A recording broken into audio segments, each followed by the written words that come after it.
Hey, today I'll be talking about the Russian preparatory program, which is also the language program, and also this military something because somebody asked me a question, so I would like answer them. So about the Russian language program, first of all, for you to be eligible to enroll into the language program, you need to get WAEC, so O level. Sometimes universities don't even ask for your O level. The only thing they ask is your passport. Your passport, that's all. Because Russian language program is not a BSc program, neither is it a MSc program. It's just a Russian program, the language course. So after Russian language program, you can choose to continue with BSc program or masters, or you say you no do again. So that's why they know they count them as Russia's BSc or masters. It's just a Russian program to learn the Russian language. So after you don't finish your Russian language program, some schools says it lasts for 9 months, others says it lasts for 10 months. So after you don't learn the Russian language program, you will be eligible to apply for Russian passport. If you go to the immigration to apply, they will ask you what criteria are you applying for. So you tell them your criteria. Maybe you have a wife, you have a son, you have a daughter, all those kinds of things. Or you could tell them, say, you apply based on you sabi speak Russian language. So that is one of the ways to apply.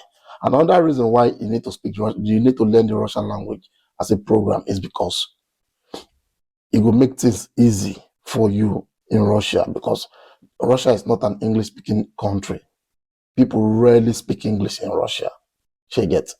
So it's better for you to, and again, if you learn Russian language, for you to study masters or BSc later, it is kind of cheaper.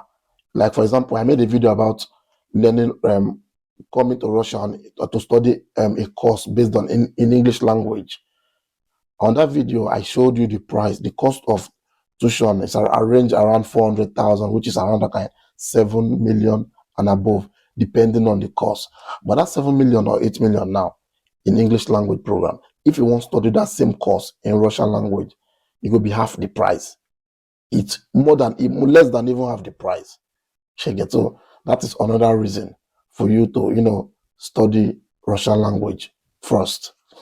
So about the age restriction for some universities, when you contact a university, some will tell you we only accept students within the age of 18 to 22. Some say from 18 to 24. Some say 25. Some say 30.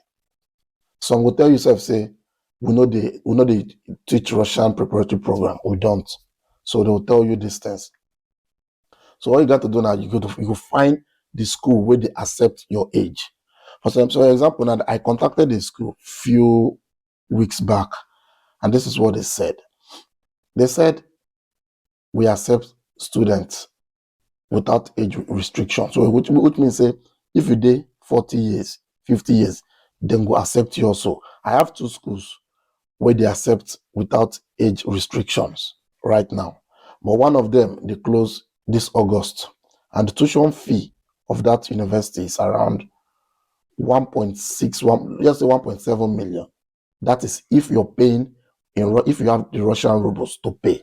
But when you won't pay with Naira, because you need to change your Naira to dollar, to rubles, so you're going to pay maybe 1.8, maybe 1.850, maybe 1.9, I don't know. But the school fee itself, the tuition fees, it's around 85,000 rubles, which is approximately 1.7 million. But now when you want to convert the money, then the money go, slightly go up.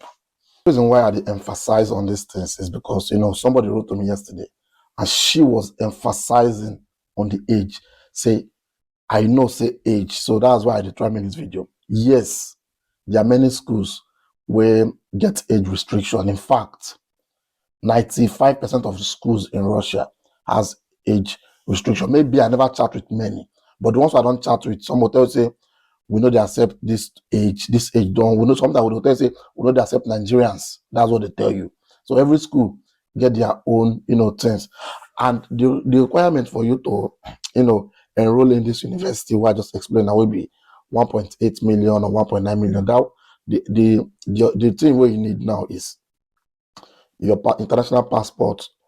They wrote say you need SNILs, you need NIM, but those things you don't need it because you can only get those things when you are in Russia. So you only need your passport photograph.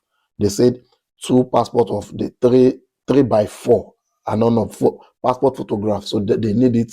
They need your educational document, which is like WAEC or NECO or your transcript for university. So that these things you need them, and you must. It is mandatory. You must translate those documents into Russian language before before you go fit enroll, because you can't send the document to them in English language.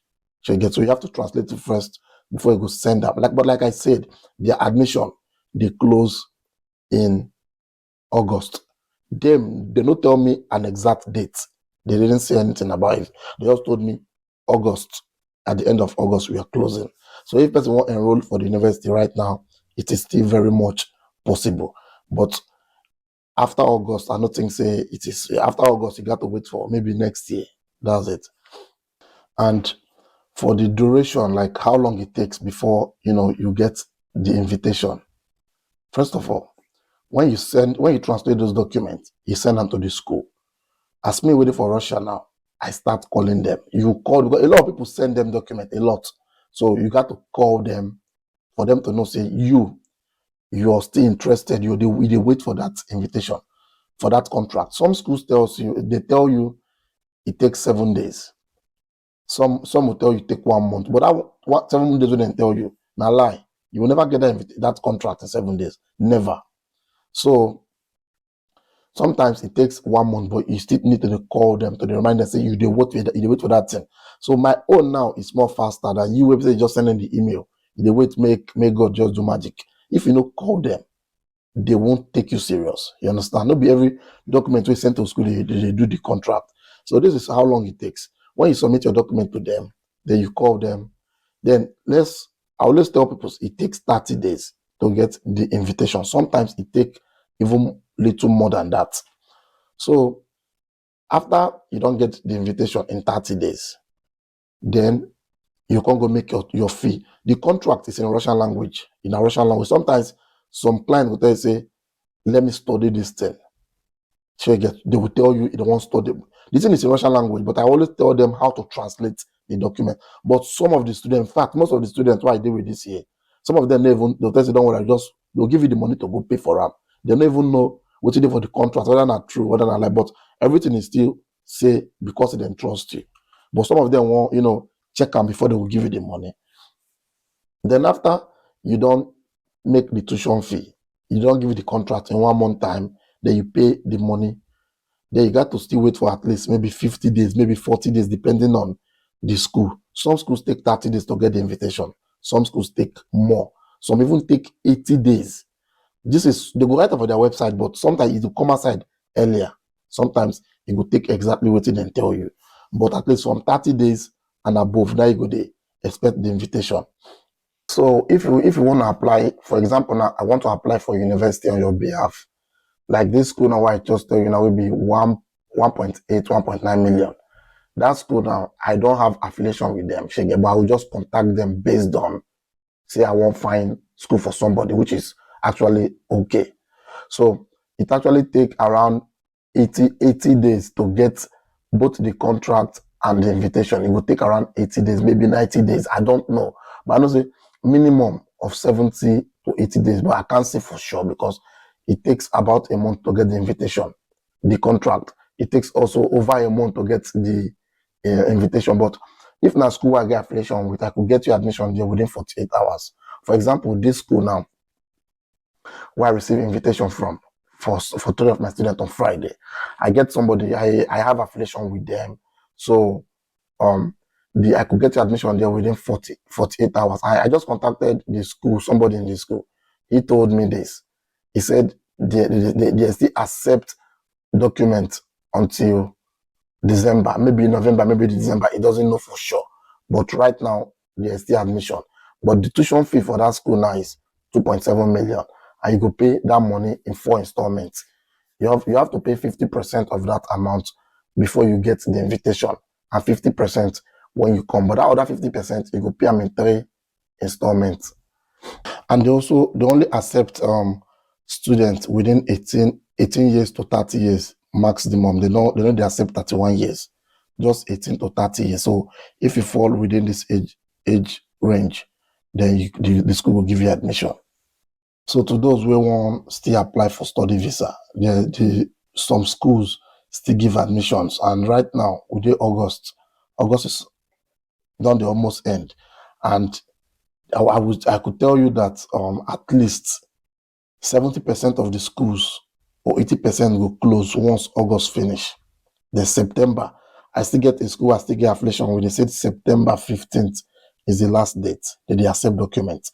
So, but the school I often use, often, there be this one now where the person said November or December. He also doesn't know. But schools, they always give exact dates. 15th of this, January 1st, they will give you the exact date. But if they tell you, say, I don't know for sure, it's better you submit the document in advance, quick, so that, when you submit the document and the content say, we don't accept document anymore. So that's it about study visa.